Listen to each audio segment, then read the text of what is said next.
essa postura, né, de Pedro, Tomé, né, a postura do Cristo e a minha, né, os ensinamentos dele, o que eu posso traduzir de todos esses arquétipos, estereótipos, essas vivências que a gente tem na nossa, né, a gente como um país de vivência cristã, eu também como uma vivência católica, inclusive boa parte do tempo, hoje em dia cristã, né, mas não necessariamente vinculado ao catolicismo.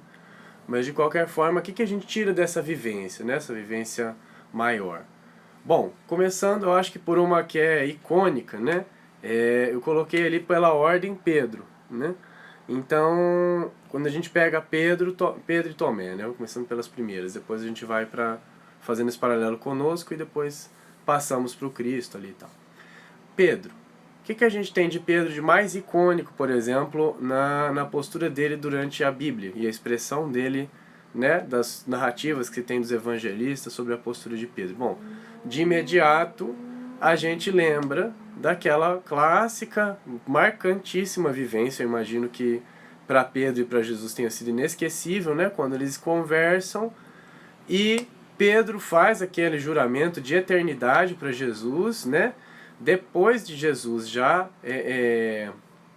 tendo, né, professado para Pedro que ele seria o líder da igreja, né? E claro que Jesus sabia de todos os desdobramentos, tinha uma noção de como as situações se poderiam desenrolar, os riscos que estavam envolvidos, mas ainda assim ele escolhe Pedro e fala, quando Pedro dá a demonstração de fé, que sobre esta rocha você edificará a minha igreja, né? Conversa com Pedro isso. E ao mesmo tempo, né, quando se tem a véspera, se eu não me engano é a véspera, da traição de Jesus e a sua crucificação, né? A noite de agonia, né? A prisão, tortura, até a crucificação, né? Caminhada do Gólgota e tal. Antes disso tudo acontecer na noite, né? E se eu não estou enganado também, fazendo uma recapitulação aqui, mas quando justamente Jesus anuncia na mesa que um dos discípulos o trairia, né?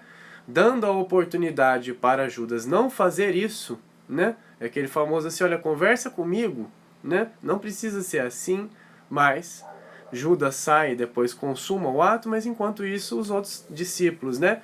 Muito preocupados e zelosos, principalmente Pedro, conversa com Jesus e fala aquele clássico, olha mestre, eu nunca te abandonarei, então não sou eu, né? E aí Jesus fala, de fato não será você, mas você vai me negar 3 vezes ainda hoje, antes do galo cantar, né, da madrugada.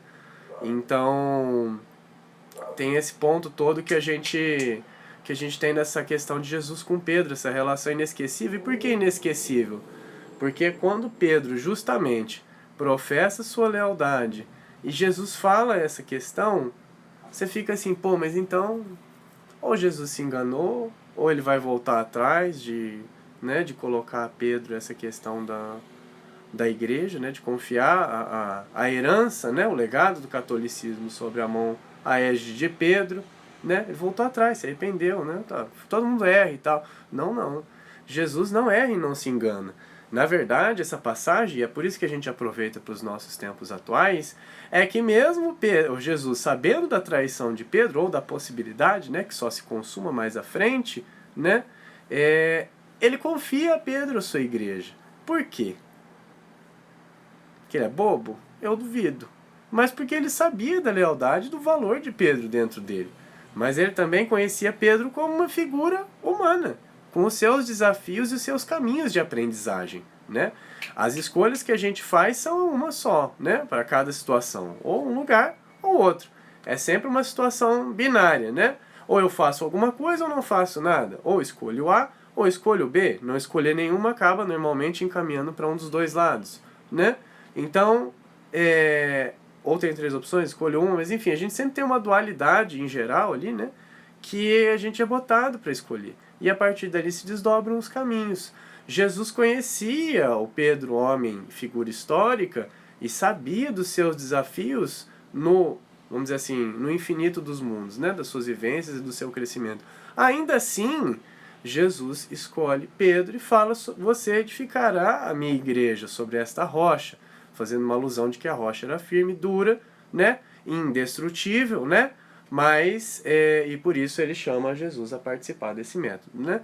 Então, quando ele faz esse convite, ele já entende o que ele está fazendo, ele entende plenamente o risco.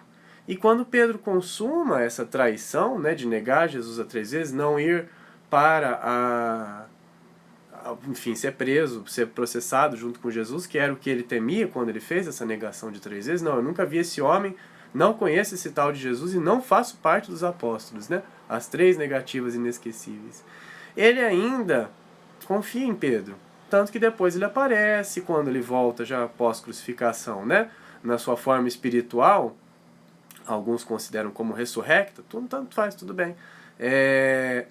Ele aparece também, dialoga com Pedro, né? E você vê que aquela questão ali não fica, né? E claro, quando Jesus fala isso para Pedro, ele fala com um tom inesquecível de afeto, tipo assim, não tem problema, eu confio em você. E isso é muito para os nossos tempos. Porque, gente, a gente não se espera, né? Não se exige num tempo de crise, num tempo de coronavírus, a perfeição nossa. Na verdade, o que se espera é que finalmente, é o contrário, nós nos reconheçamos como homens, ou mulheres, enfim, mas como seres humanos, e entendamos as nossas debilidades, saibamos, pelo menos mais ou menos, né? Uma linha geral, pelo menos ali, quais são os desafios do nosso desenvolvimento, o que a gente tem que crescer, o que a gente tem que estimular, né? O que a gente tem que tratar na nossa vida dentro de nós, e ainda, por fim, né? Que a gente tome medidas para melhorar isso, porque agora a gente tem condição. Acabou a fase da desculpa, né? Agora a gente tem a fase de trabalhar as coisas, e mesmo na pandemia.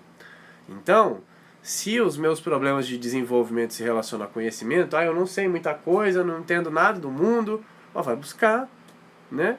Precisa de ajuda? Me procura. Também tem milhões também de indicações na internet, né? Claro que eu estou nem longe de ser a única, né? Mas me disponho a ajudar. Tem várias pessoas que também, em vários campos do conhecimento, universidades que estão investindo em cursos à distância mais baratos. Se o curso vai cair a qualidade ou não, cabe a pesquisa e cabe a decisão, cabe a visão das nossas condições. Mas será que não é a hora da gente deixar de desculpas ou desculpismos e trabalhar o que tem que ser trabalhado? Não, meu problema não é conhecimento, é questão de relacionamento familiar.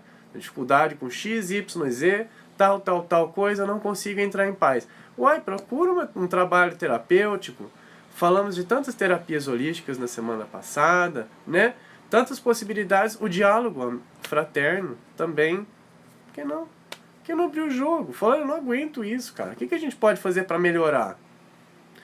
É como a gente se supera as crises. E às vezes quando a gente destrava aquilo, vem um caminhão, às vezes não, com certeza, toda vez, se destrava um caminhão de coisas que vem ali naquela resolução daquelas questões, às vezes que estão, há tanto tempo soterradas, né? É hora de desencavar, para deixar só o essencial, né? Crises são os momentos, até a analogia da lagarta é bem propícia para isso, né? Porque para virar a borboleta ela tem que transformar, mas o casulo fica.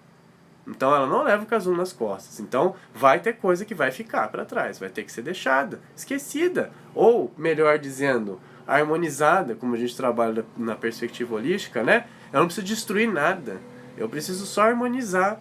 Quando eu tenho uma relação e eu falo, mesmo que isso leve a um rompimento temporário, né? Porque nada é para sempre, mas quando eu falo e harmonizo aquela questão que está me doendo, a partir dali eu trouxe o equilíbrio.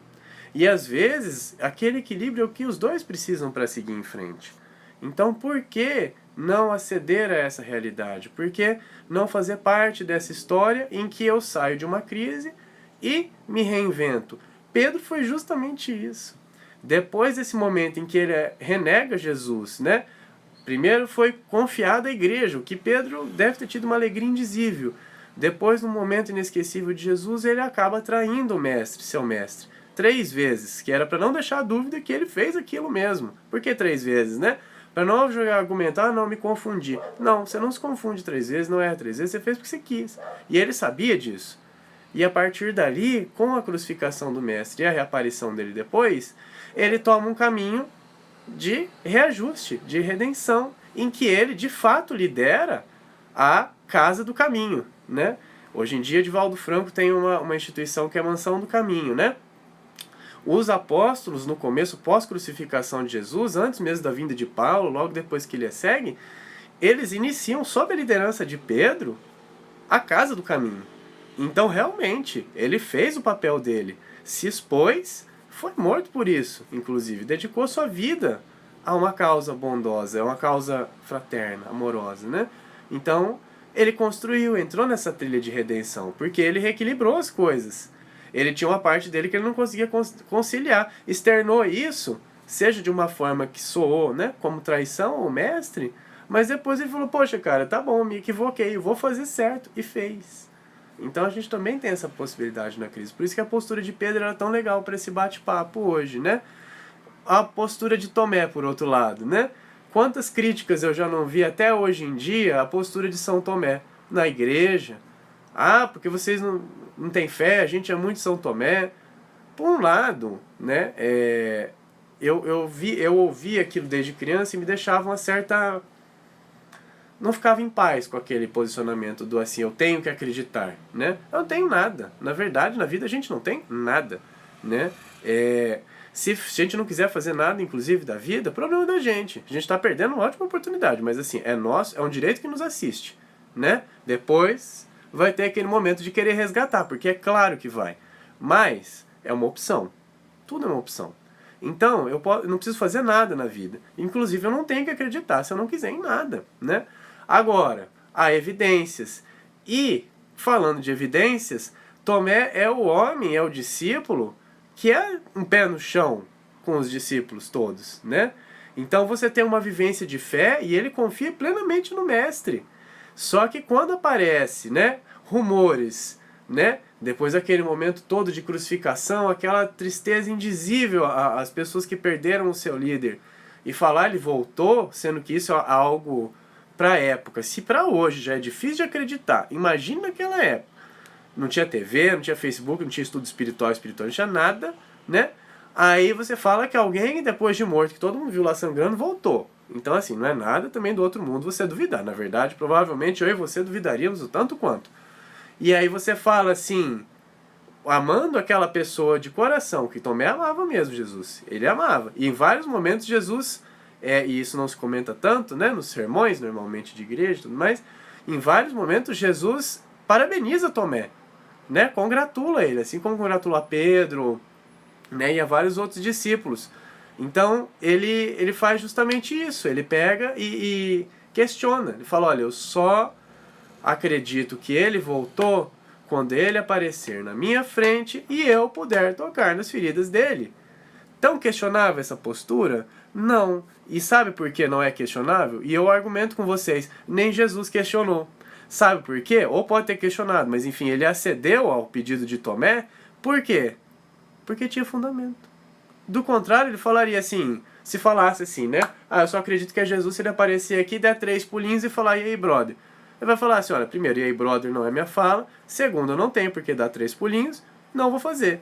Mas ele fez para Tomé. Ele aparece na frente de Tomé e mostra as chagas para ele, para que ele pudesse tocar. Então, por quê? Porque ele é bonzinho? Não, porque Jesus, de certa forma, também aceita a conduta de Tomé e reconhece que aquela situação é válida, sendo que a imensa maioria da humanidade teria a mesma postura. E tá ok. Essa é uma questão também que a gente tem que levar para o coronavírus. Tá ok duvidar. Tá ok se questionar. Não é problema, não é defeito, não é incorreção. A gente tem que deixar as máscaras de minha vida tá tudo perfeito, tá 100%, e eu sou o símbolo máximo do sucesso, para que a gente reconheça a nossa humanidade. Isso não é se rebaixar, isso não é a baixa estima, isso não é autopunição. Muito pelo contrário, isso é um reconhecimento de uma coisa óbvia. Nós estamos aqui num planeta em que a gente não entende de tudo.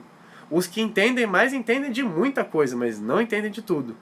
Então, e assim o é, para que a gente aprenda a confiar uns nos outros, a vivenciar uns aos outros e a ter escolhas dentro do melhor que a gente faz.